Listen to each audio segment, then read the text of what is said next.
You know what we've seen, over the years, sometimes maybe state A doesn't share the same political party with the government at the center. But they share money together. They share money together, but when development comes, some of those states are being shortchanged or blacklisted. So in the new scheme of things, what do you expect to see now that you're talking about even an inclusive government? Yes, that is why when it's talking about this change matter and all of that, all of us are one. When you deny others, you are creating a kind of bad blood and feelings. The people there will now feel that, okay, you feel that we are not part of you, so we cannot work with you. But when you carry them along in giving them their fairness and sharing everything that is due to them, they will be the one that will sing your praise. And the Nigerian will be better for it. So I'm a serious advocate that there's no any party line that will be drawn. That's why I make an analogy of what happened in Taraba and Benue State. Once you can do this for this, then you can do it to others too. So there's a fairness to everybody.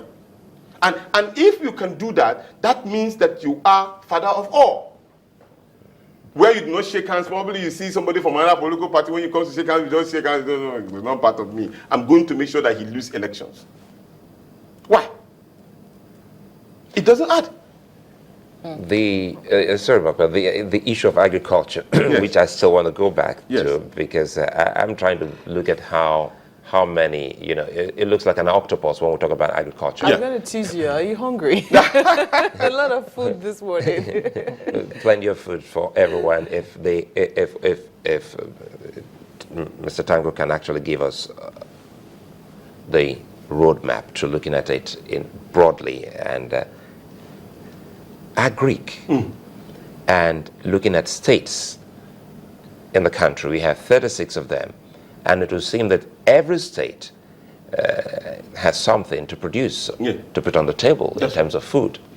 Have we done enough in that aspect? Because if you put this side by side with the 5,000 naira stipend for anyone that the APC is saying that they want to give out, probably if we look into agric, we should be able to even increase it by way of giving people more jobs and not even give stipend at the end of the day. What are those things that you think we can plug into these states that have been dormant in terms of the potential in agric? There are so many. When we run an election, myself and Dele Momodu, we hinges our program on agriculture. He was of the firm belief that he's going to give us more than 25 million jobs within a period of time. Through agriculture? Yes, throughout the country. Because through agriculture. Yes, through agriculture. Agriculture was the main issue because we wanted to take our attention off the issue of oil and all. So when you look at Kebbi State, for example, Kebbi is a heavy producer of fish. You even have festival. You see those giant fish and all of those. I don't know how many, what year they've done that particular fishing festival anymore now. Maybe they've forgotten about it. Each of these, yeah? I think you do it every year. Every state has potentials. All they need to do is tax each of those particular states and go back to those particular areas of their strength. You tailor each of the states to their strength of what they do, what they produce, what they are known with. In Oyo, for example, maybe cocoa, and then Enugu, rubber, and the south Edo, plantain, banana, and all of those. So these are heavy intakes that Nigerians take.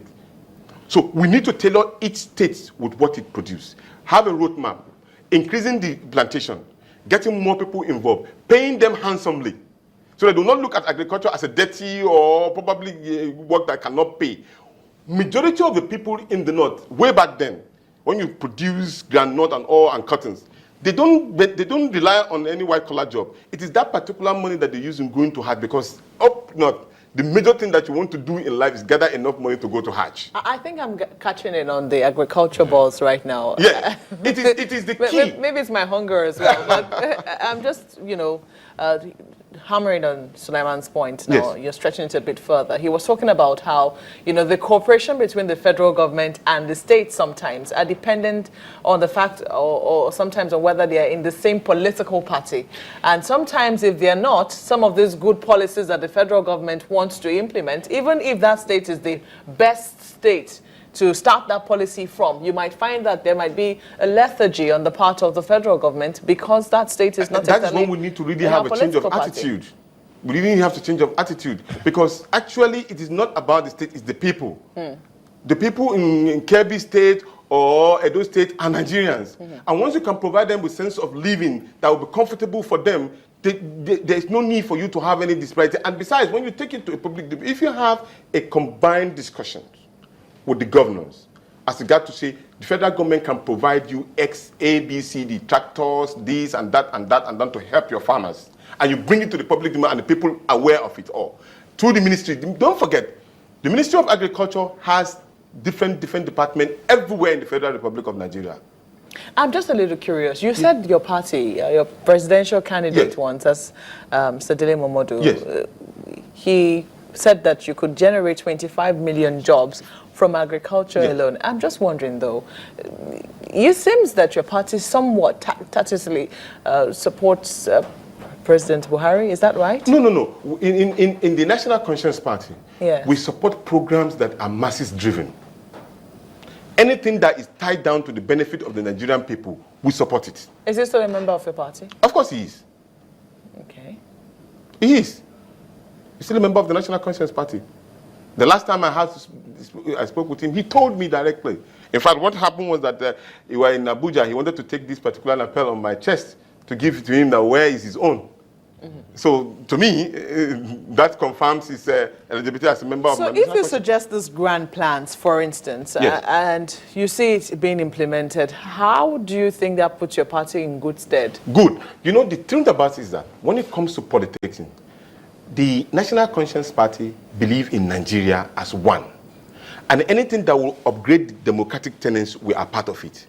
It is only when we notice that you are anti-people, then we're ready to cock our guns. When we make suggestions, we're not making it because we want to degrade you or so, but we want to upgrade the democratic system so that we can change from this particular always campaigning on, housing, the same system, the same issue every year and then. Housing is a very big problem. Yes. How do you see that problem being solved? I know you already talked about mortgage, yes, but one of the things that people always talk about is the houses being beyond their reach. Or sometimes, in some cases, the houses are built, but the people in the ministries get to them before ordinary people can even get a hold of those houses. Yes. Now, there is a gentleman, Osage, he's from Edo State. He was a member of the party. He came up with a wonderful plan as regard to housing plan for Nigerians, from the civil servant and all of those ones. Land reforms. We have so much land in this country. The land reform needs to be visited so that to accommodate the production. You join a private partnership. There are people who are ready to invest into housing. And then certain amount of money, that the federal housing scheme is already there. Money is there, stacked. Nigerian civil servants have made so much contribution, but yet the house is not there. Do you think the federal government should actually be involved in building houses? Not really, but they could help in facilitating the building and ensuring that payments are being made to those who actually build those homes for the benefit of their citizens. It will help a lot to provide those affordable houses for those in every state, and it will be so cheap. Do you have an expectation for the education ministry? Oh, so much. I have enormous expectation. I went to a public school. Today, majority of Nigerians cannot pay their children's school fees because of the high amount being paid on private educations.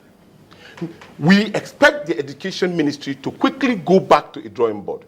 How do you make these public schools effective? How do you pay the teachers? How do you train the teachers so that people will be attracted in sending their children to these particular public schools? Because when you send them, the competition will reduce. Probably the private sector will reduce the cost of money that they are charging on these particular students, peoples. So in the education sector, we need to make a reform as regard to teaching. We need to make sure that the infrastructures are there. We ought to ensure that payments are being made to the teachers to make them comfortable, not this one that you promise them their benefit in heaven. All right, Yunusa Tanko is the National Chairman of National Conscience Party. Thank you for your thoughts today. Thank you very much. Thank you very much. We'll be back in a moment. We've got another perspective. Don't go away.